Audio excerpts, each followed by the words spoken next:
Anushka academy, सरकारी सेवा में जाने के लिए अपने हौसलों को दीजिए उड़ान और जुड़िए अनुष्का एकेडमी के साथ। Hiranmagri sector 3 Udaipur. Contact number 8233223322।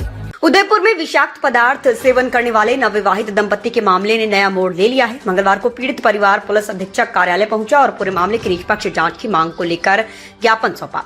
परिजनों का आरोप है कि उनकी बेटी और दामाद को लंबे समय से मानसिक रूप से परेशान किया जा रहा था, जिसके चलते ये घटना हुई।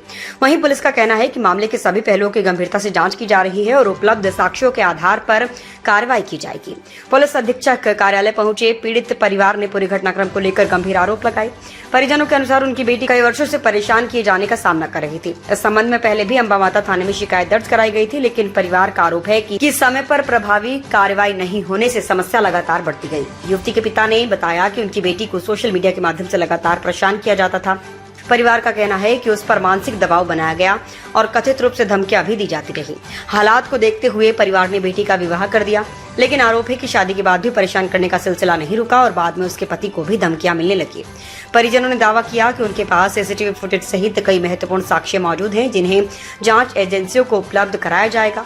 परिवार के अनुसार घटना से पहले दंपत्ति अपने गाँव गए हुए थे, जहाँ उन्हें संभावित खतरे की जानकारी मिली। इसके बाद दोनों गहरे मानसिक तनाव में आ गए और इसी दौरान कथित रूप से विषाक्त पदार्थ का सेवन कर लिया।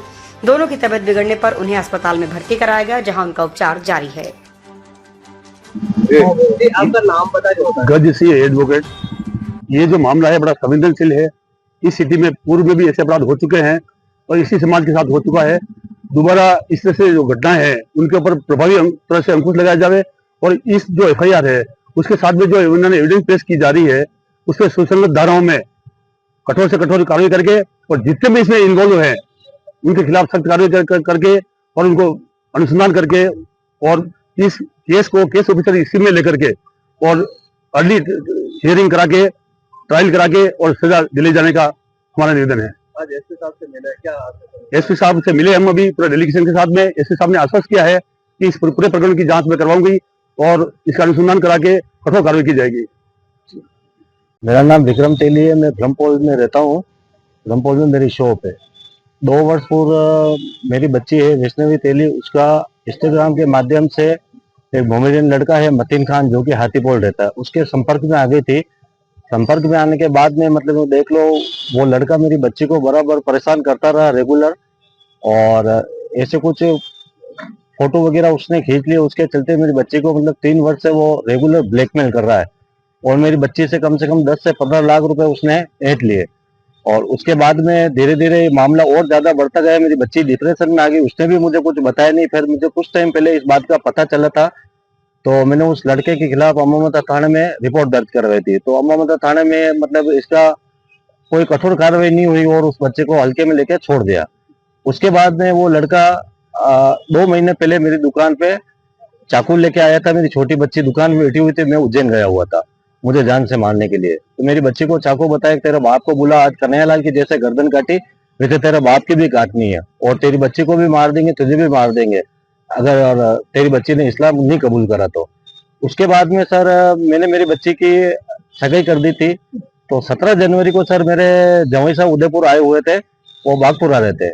उदयपुर आए हुए तो सर झाड़ा गणेश जी चौक में ये 5 से 6 लड़के उनके पीछे सर चाकू लेके दौड़े। तो वहाँ पे क्या सर थोड़ी पब्लिक इकट्ठी हो गई तो वो लड़के वहां से उनकी गाड़ी की चाबी लेके भग गए थे। उसके बाद में सर मैंने अंबा माता थाना में ये मामला दर्ज करवाया। अंबा माता थाना में भी हल्के में लेके उस लड़के को फिर से छोड़ दिया। और मेरी दुकान में जब चाकू लेके आए थे, मैं अंबा माता थाना में रिपोर्ट करवाने के लिए गया था तो उस लड़के को 151 में पाबंद करके पुलिस ने छोड़ दिया। तो उसके चलते सर मेरी बच्ची को और ज्यादा डर बैठ गया सर। फिर 16 फरवरी को मैंने मेरी बच्ची की शादी करवाई थी। इस डर से सर मैंने मेरी बच्ची की शादी भी मंदिर में करवाई थी। समाज के लोगों को किसी को मैंने नहीं बुलाया और चुपचाप उसकी शादी कर दी थी उसकी इच्छा से।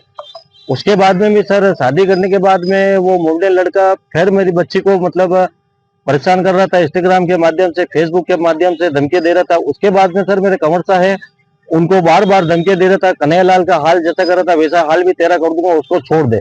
और बार बार मेरी बच्ची पे इस्लाम धर्म कबूल करने का दबाव बना रहा था कि तू इस्लाम धर्म कबूल कर और मेरे से शादी कर। इसके बाद में भी मैं थाने में गया तो थाने में वालों ने बोला रोज रोज हमारे क्या ये काम है क्या, ऐसा कह के सर मुझे थाने में से भी उन्होंने भगा दिया। उसके चलते अभी 15 दिन से तो मतलब वो देख लो मेरी बच्ची को वहाँ गांव में 7 से 8 लड़के देख लो, हर 2-4 दिन में जा रहे हैं, हथियार ले रहे हैं वहां पे, और उनको बार बार धमकी दे रहे हैं, मेरे कंवर साहब को और बच्ची को। उसके चलते उन्होंने दोनों ने डिप्रेशन में आके परसों रात को 7 बजे दोनों ने पॉइजन खा लिया, और अभी वो दोनों एमबी हॉस्पिटल में, सरकारी हॉस्पिटल में भर्ती है, और दोनों ही सीरियस है। तो मैं प्रशासन से यही चाहूंगा कि जल्दी से जल्दी इस पर कार्रवाई करे और ठोस कार्रवाई करे, ताकि हमको न्याय मिल सके। और मेरी बच्ची ने और कंवर साहब ने अभी थोड़ी देर पहले उनको होश में थे, मैंने उनसे बात करी कि अब भी अगर उस लड़के के खिलाफ कोई कार्रवाई नहीं होती है तो हम ट्रेन के नीचे आके कट के मर जाएंगे।